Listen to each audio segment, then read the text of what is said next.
Nnamdi Kanu cries out. Nigerian military has launched second Biafran war in southeast.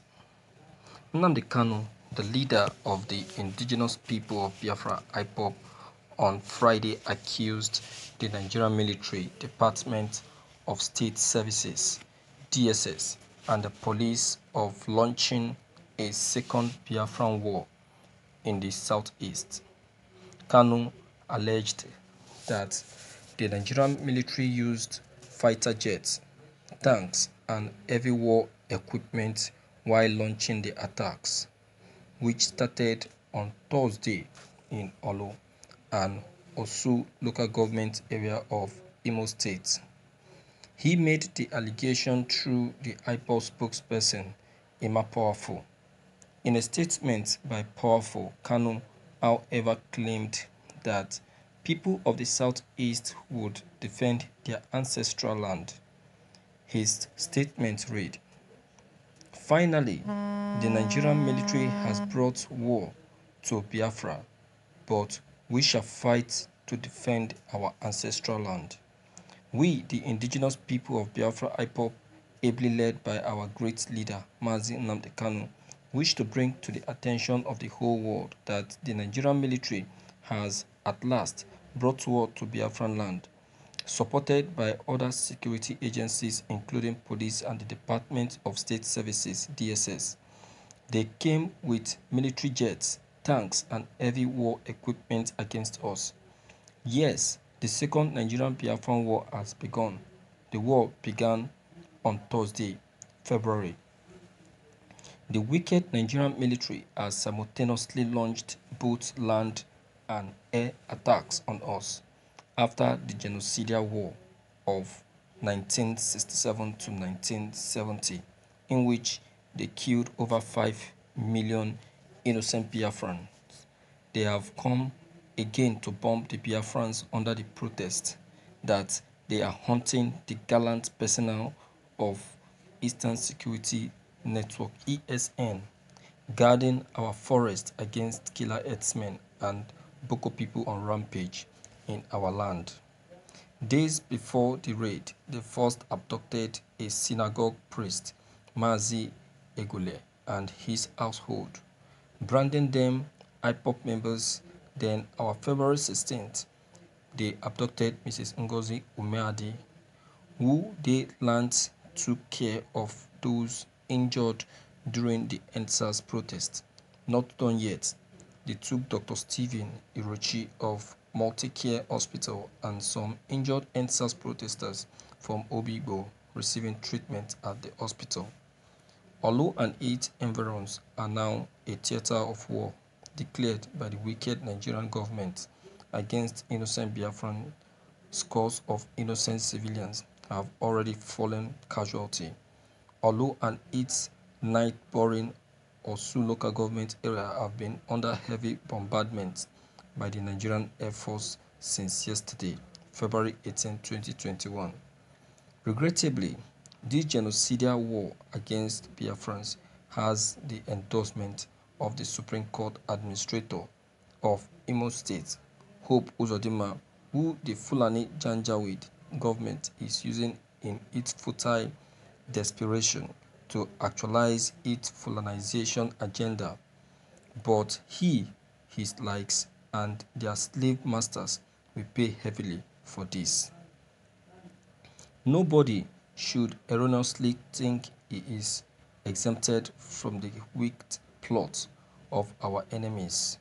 Even our treacherous political elites should know that the Fulani will not spare them after using them against their own people. Our people in the Nigerian military and other security agencies should also know that the Fulani will reward them with death after using them to fight their kith and kin. We must stand united and fight for our children. Now is the time. We have no choice but to defend our ancestral land. We have complained enough, written petitions, but the world turned blind eyes. The media refused to give us an audience. Nobody seems interested in our story, but like The Jews, we must look unto our God and courageously fight back like heroes in the end. Biafra will come. Thank you for listening to this news. They have called for a second Biafran war. Yes, that is what we are going to call it. Yes, of course, because as it is now, Southeast, there is a total unrest in Southeast. For the Nigerian government to unleash all of this on the Southeast, it means that it's a Biafran war. But it's so quite unfortunate that it is unleashed on the Southeast. They released a fighter jet, armor tank, and assorted weapons just because of the citizens. You see what we are saying? You see? This is what this administration has brought to challenge us in the Southeast. This is what our own leaders, the so-called Igbo leaders, has brought to us. The people that we elected, the people that we said that we want to be the ones to stand for us. This is it. They have caused us unrest. My viewers, this is what we are agitating for. This is why we are saying that enough of this marginalization, that what we want is Biafra. That what we want is Biafra. That we are tired of this intimidation. It is because of this intimidation that make Biafran to revive the agitation for Biafran freedom. Okay, look at all these still center on our refusal to accommodate the Fulani herdsmen in the Southeast. That is the reason. What can be so different from it?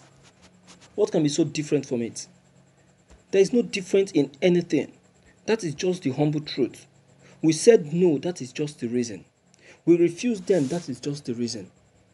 We turned them down, that is just the reason. Nnamdi Kanu refused them several times. They offered him juicy positions just for him to accept and give in to the acceptance of dropping Biafran freedom. That is just the reason. My dear viewers, the time has come for everyone in the Southeast to know his stand and where he belongs.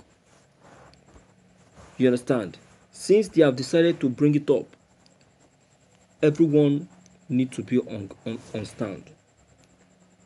It's quite unfortunate that this have to come in this administration. Quite unfortunate. Can't just forget how the Igbo stood in support of this administration. They dried themselves under the sun, spent hours not minding what is going to take them to support Buhari to come into power. Now to see what they are getting in return.